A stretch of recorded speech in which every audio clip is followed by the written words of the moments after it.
आज जो मैं आपको कहानी सुनाने जा रही हूँ उसका नाम है रहस्य।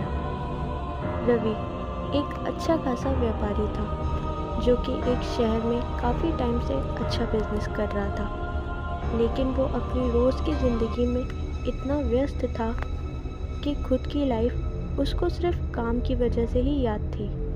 एक दिन उसका एक दोस्त रवि से मिलने आया। दोस्त ने उससे काफ़ी बातें की। रवि को इतना सब होते हुए भी परेशान और नाखुश देखकर उसका दोस्त कहता है, यार शहर की ज़िंदगी में वो मज़ा कहाँ जो गांव की ज़िंदगी में है। इस बात को सुनते ही रवि को अपने गांव में अपने दादा के घर जाने का ख्याल आता है। रवि अगले दिन ही अपने काम की छुट्टी करके गांव के लिए निकल जाता है।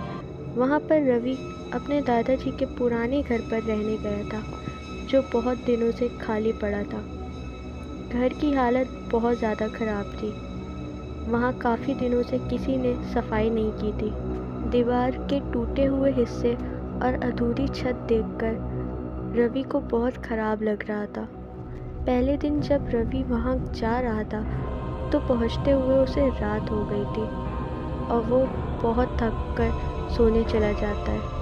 उसी रात से उसे उस घर के अंदर अजीब अजीब आवाज़ें आती हैं। वो थोड़ा डरा, लेकिन उसको लगा शायद ये उसके ज़्यादा सफ़र करने की वजह से थकन का नतीजा है और वो सो जाता है। अगले दिन वो गांव में घूमने निकलता है। तभी उसे उसकी बचपन की दोस्त मिलती है।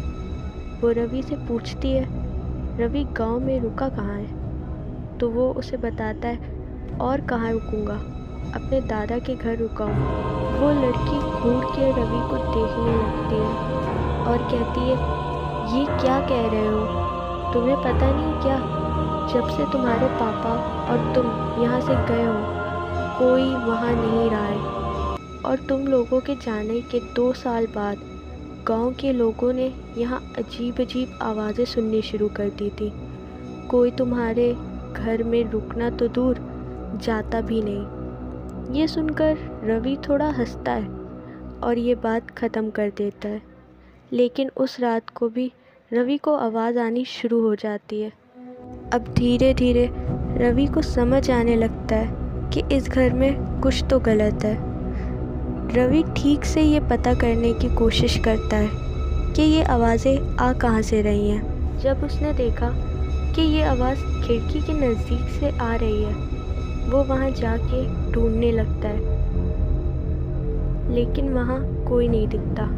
अचानक से उसका हाथ एक बुक पर पड़ता है और वो बुक नीचे गिर जाती है। रवि ने वो बुक खोली तो उसमें काफ़ी रहस्यमय चित्र बने हुए थे, लेकिन उसमें उस घर का भी एक चित्र था। तो रवि को लगा शायद वो आत्मा या जो भी है इस चित्र के ज़रिए मुझे कुछ बताना चाह रही हो। उसने उस किताब को ठीक से समझा और रवि को उन चित्रों के ज़रिए पता चला कि वहाँ एक लड़के की आत्मा है जिसकी मौत उसी घर में अचानक हो गई थी, जिसका पता ना तो उसके घर वालों को और ना ही गांव वालों को किसी को नहीं चला, और उसकी आत्मा कभी इस घर से बाहर जा ही नहीं पाई। इसलिए वो आवाज़ के ज़रिए किसी की मदद लेना चाहता था, लेकिन कोई कभी यहाँ आता ही नहीं था। अब उसकी ये मौत के बारे में रवि उसके घर वालों को बता देता है और आखिरकार उस घर का रहस्य भी सुलझ जाता है। अगर हमारी आज की स्टोरी आपको पसंद आई हो तो वीडियो को लाइक और कमेंट ज़रूर कीजिएगा और हमारे चैनल को भी सब्सक्राइब कीजिएगा। Thank you.